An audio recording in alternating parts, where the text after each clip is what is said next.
Ambassador Schieb, this morning we spoke a lot about European sovereignty. We spoke a lot about the needed changes in the structure of the United Nations. And when I was in school, I was told that Germany was somewhere a problem. What to do with Germany in the context of the multilateral system, and especially the seat in the Permanent Council. Yeah? And more I believe that Germany is not part of the problem, but part of the solution, of the way to transform the United Nations in something more effective.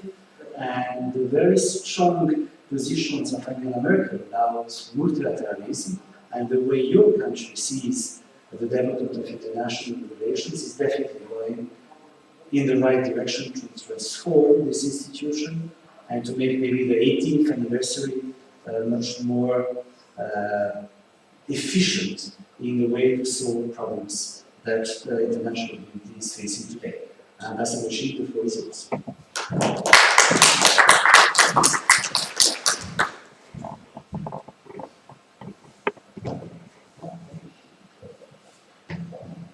Thank you very much.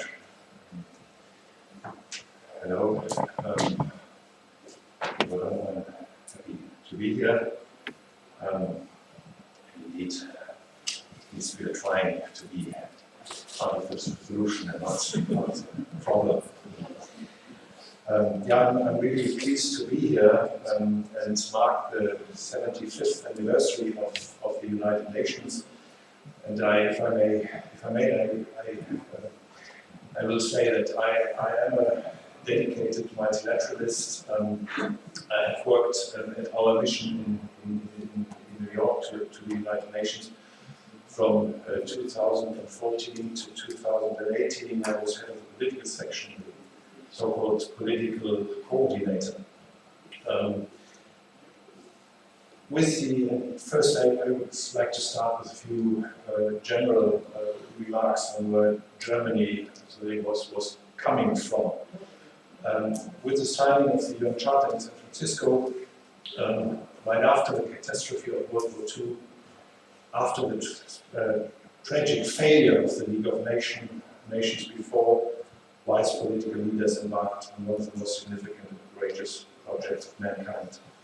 From the perspective of my country, Germany, that had unleashed that horrible war, its crimes, the most horrendous of them being the Holocaust, the main lesson of it was never again.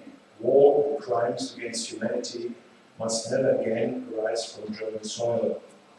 This is and will always be an immovable core of German foreign policy.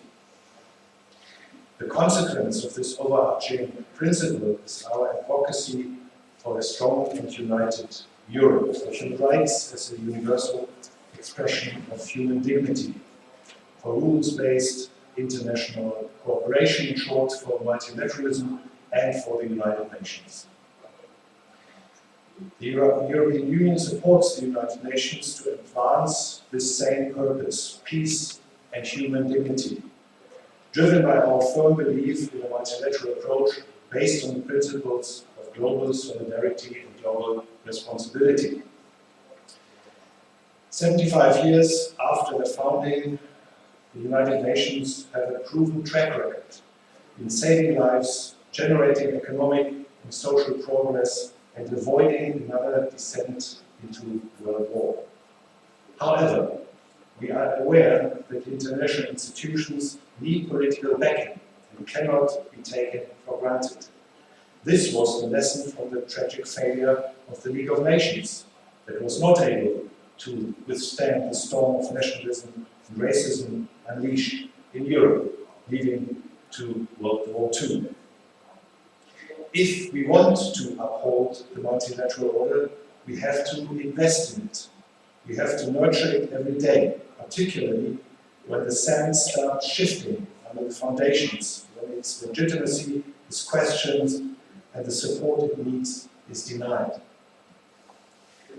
The rules-based international order that has developed over the past 75 years has produced freedom and prosperity like never before in human history. The UN are at the core of this order, and a strong UN is needed to find effective responses also to today's common challenges. If I may, since this is where I have the most kind of personal experience from when it comes to the UN, I would briefly like to focus on the UN Security Council, being aware that the UN is much more than the Security Council. The reform of the United Nations is more than a reform of a definitely needed reform of the Security Council. The Security Council has a pivotal role in safeguarding peace and security. It has a central role to play in showing the value of international cooperation. Its functioning is essential for the UN's overall reputation. However, the crises in Syria or Libya, and I myself have personally witnessed this situation, the lack of progress in New York, the lack of progress in the Middle East peace process and elsewhere have shaken faith in the potential of the international community to deliver solutions. We need urgently to do what we can to keep the Council relevant, effective and credible. And this is why also a reform of the Security Council is needed. And the problem is that the vast majority of UN members agree on the necessity to reform the Security Council. However, there is a lot of disagreement when it comes to the question how the new Security Council should look like, etc., etc. This is well known, and this is an ongoing process. And I have to say, personally, I'm not too optimistic that we're going to make a lot of progress in these so-called intergovernmental negotiations. But we need to ensure continued authority and legitimacy of the Council at the heart of our multilateral order for peace and security. And this is a huge, huge challenge. But it's not only about institutional reform, it's also about innovation. And in this context, I would briefly like to mention the Alliance for Multilateralism. I think my French colleague mentioned this this morning in the Ungar week this week, on Friday, the 29th of September. The German and the French foreign ministers invited the so-called Alliance for Multilateralism for a meeting. Talking about innovation, and this is also something which is controversially discussed also among the UN Security Council members. Innovation is needed when it comes to dealing with emerging threats to international peace and security.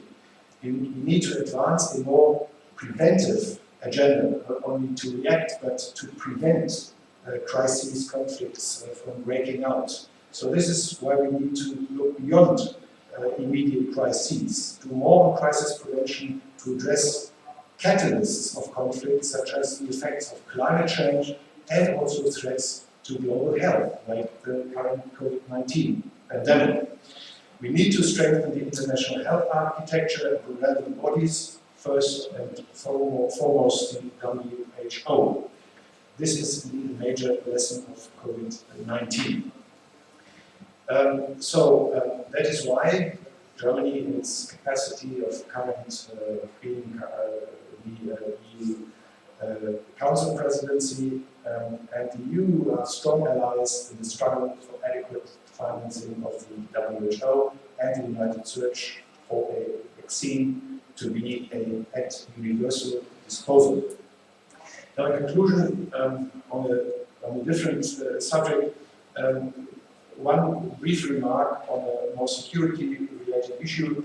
I would like to underline respect and appreciation for Serbia's very constructive and successful role in the United Nations and EU-led peace missions, such as the mission UNIFIL in Lebanon,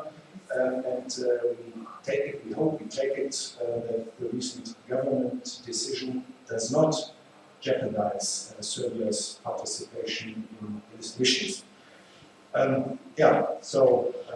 Thanks a lot for inviting me. I can say Germany is convinced we have never needed truly united nations more than we do today. Thank you.